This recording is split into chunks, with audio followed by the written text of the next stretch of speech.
Once again, joining us, Indiana, after the 82-53 loss to St. Mary's. With us in the postgame press conference is head coach Mike Woodson, along with student athletes Jordan Geronimo and Trace Jackson Davis. Coach, will begin with an opening statement from you. Well, you got to give St. Mary's a lot of credit. I have nothing but love and respect for Coach Bennett. I thought his team really competed at a much higher level than we did tonight, and just means we got to go back and get busy this summer and get better. But it was a great run for our ball club this season, getting back into the big dance, and now we gotta build on it for the future. That's what it's all about at this point. Right here in front. Dustin DePierac, Bloomington Herald-Times. Trace, Jordan, obviously you guys, we asked a whole bunch of questions yesterday about travel and tired legs and everything like that. Obviously at the time you didn't want to talk too much about that, but after having been out there really experiencing it, did you guys notice a difference in your legs and your stamina once you were actually out there? I feel like we started off pretty good, pretty solid. Then towards the middle of the game, they started hitting shots. We weren't up on ball screens. I don't think it had anything to do with legs. I mean, obviously when you start playing a lot of minutes, you get tired regardless. But I just think that overall they were a sharper team than us today. They hit their shots, they ran their offense, and yeah, they're overall a better team. Yeah, Kevin Brockway, CNHI Indiana. Trace, this is going to be another offseason where you're going to have to make decisions about your future. What will be your timetable in that regard, and what are going to be some of the factors in terms of whether to return or go elsewhere? I'm not really worried about that right now. Right now I'm just going to worry about just being with my teammates, just being in the moment. I'll talk to Coach Woodson like I did last offseason, and then we'll go from there. So preparation and everything that I do, but I'll have a plan and set, but there's no timetable right now. Zach Osterman, Indianapolis Star. I guess for Trace or Jordan, either one, but Trace talked about they kind of started hitting some shots and things just maybe weren't sharp defensively. Just, I guess, what was it that you felt you couldn't get sharp again, that you couldn't just kind of find? Because you guys have been good at kind of adjusting to runs, particularly in the last few weeks, adjusting to teams' runs. What wasn't sharpening back up defensively, I guess? I think just overall it was our defense. We've been really, really good on the defensive end of the floor, and tonight we just didn't have it. We didn't have that spark. I mean, we're letting guys dribble drive past us, screen and rolls, open layups, and just not being tough at the rim. It was just stuff of that nature where we make it hard for teams, and tonight they really dictated to us, and we didn't punch back. Jim Coyle, Indiana Sports Beat. Jordan, you were a big part of the last few games for Indiana this year. What have you gained going forward that you can use? I just gained, I guess, a lot of confidence in myself, just knowing that I'm able to provide and help my team win. And just being able to work with my team is always a good experience, and it was a good experience. Trace, Tom Bruce, Sports Illustrated, Indiana. I know it's just a 40-minute game, but can you talk to how well they played against you guys, though, too? Yeah, I mean, I bet you that they started scouting us right when they saw when they were playing. We had a game to worry about it with Wyoming, so I think that they had a really, really good game plan going in. They doubled. They came from the backside in the post. They watched my spin-offs, and then we couldn't hit anything, and they were making their shots. So they had an excellent game plan, and they executed it very well. So it's props to them because they deserve to win that game. Gracie Barr inside the hall. Coach Woodson, Coach Bennett said that he knows you won't use it as an excuse, but that you guys were dealt a really tough situation. Can you just speak to how proud you are of these guys in this last week, given the situation? Again, I've never been a coach. You know, you guys don't know me that well. I've never been a coach that makes excuses. You know, I had to do better tonight to get these guys. You know, I mean, and I give St. Mary's all the credit, man, but I thought tonight we just didn't have it, and I know we're a much better team than we showed tonight, and that's on me. But traveling had nothing to do with it. I mean, it's what it is, man. We're happy to be in the big dance and getting this opportunity. So, you know, I can't point the finger at that. I thought that they were the better team tonight, man, because we were a step slow in everything we wanted to do from a defensive standpoint. Andy Dekoff, Portland Tribune. My question's for Coach Woodson. As the first season wraps up, it may be a little too soon to have enough context on it, but what are your reflections just after your first full season now being at Indiana? No, it was great to come back, man. I mean, my AD, Scott Dawson, giving me an opportunity to take this job on meant a great deal to me and my family and all the people that have supported me all these years at Indiana and just around the country, man. It was great. But it was all about these players, man. I mean, they made a commitment to let me coach them. And that meant more to me than anything, because going in blindly like I did, that wasn't the case. And, there was a lot of damage control that had to be done to get these guys on board, to give me an opportunity.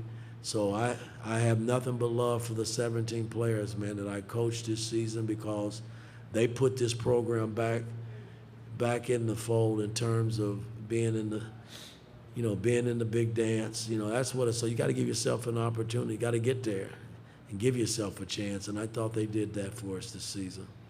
We're going to go to the Zoom room next. Tyler Tashman, go ahead. Tyler Cashman with Inside the Hall. Trace, I know you probably haven't had a whole lot of time to reflect on it yet, but just looking back on the season, what has just been your favorite part of it? I just think overall just being with my guys and backs against the wall, going into the Big Ten tournament, and even being lower than we thought we were, and then beating Michigan, and then going and beating Illinois. And if we wouldn't have got the Illinois game, we probably wouldn't be here right now. So just seeing the Hoosier hysteria just around the state, I thought it was honestly it was a blessing to be a part of. And then just seeing our guys rally and just when adversity struck and just being able to just compete and just clawing our way back in and then making the big dance. I know it's not how we wanted to go out, but just it was an honor and blessing to be here. So I'm just proud of my guys for always fighting, and that was probably my favorite part. Yeah, Mike Peggrim from Peaks.com. Coach, how helpful is it for you in building the program to have at least gotten your younger guys a couple tournament games in the big dance and had that run in Indianapolis? Well, it's huge. Moving forward, it's big time, because it gives them an opportunity to taste it and feel what it's really like. I mean, if you never get an opportunity to taste March Madness, man, it's not a good feeling. I'll tell you that. I went a few years where I didn't make the big dance, and it's a long summer. It's like relating to NBA playoff basketball. If you never give your team an opportunity to get in the playoffs, they'll never know what it feels like. And now these guys, they have a feel. They got this summer to go and work on things that can make them better as ball players and make us better as a team when they come back. So it's a lot of positive making the big dance this year for our program. And Zach Osterman, Indianapolis Star. Mike, I guess to follow on from that, you've talked a couple times about pivoting these guys toward the offseason. What are maybe 2 or 3 things you really want them to hold tight to this offseason, things they might have learned from this season, ways that they can get better, things they can sort of build off of this year?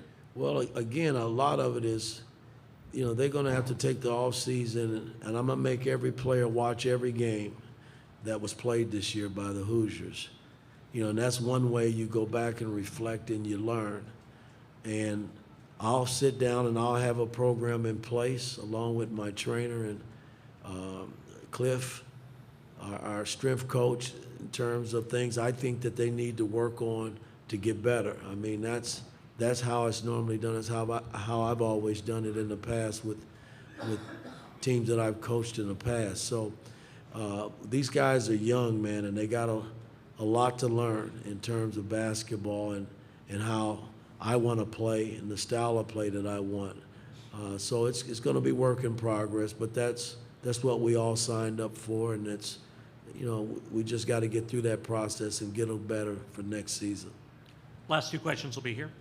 Jeff Rabjohns, Peaks.com. Mike, this is for you. What are the 3 or 4 areas that you feel you guys need to be better as far as play on the court? Is it shooting? What 3 or 4 things would you pick? Well, shooting is a big part of it. I thought our defense carried us, guys, and we didn't shoot the ball extremely well this season. You guys know that. You watched us play. And we got to get better in that area. I'd be foolish to say we don't, because we do. And You know, we got to be better on the wings from a defensive standpoint. But you know, again, these are things that I got to go evaluate once I get back and sit with my coaching staff and just see where we are as a ball club and just start trying to piece it all back together for next season. Last question. Yeah, Coach Mike Schumann with the Daily Hoosier. You said you're going to have them go back and watch every game again. When they watch the games from these last 8 days, and specifically like the Illinois and the Michigan games, what do you think they can pull positive from those? What are you really proud of this team that they did in those games that really stood out and they can build on? It's just the level of play. I mean, you know, I thought, excluding tonight's game, the Michigan game, the Iowa game, the Illinois game, they really forced us to really play at a high level, and that's how it should be. You know, I mean, you know, I flipped that. You know, teams shouldn't have to force you because, you know, you should develop a team that way that want to play at a high level. And I thought, you know, we were kind of in desperate mode coming into the tournament because we knew if we didn't win a game, and it took us 2 games to get in. I think if we had just won the Michigan game, I don't think we would have got in. I truly believe that.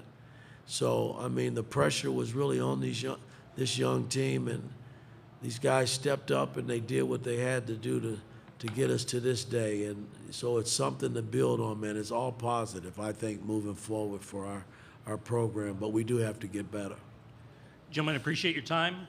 Thank you, and congratulations on a great season. Good job.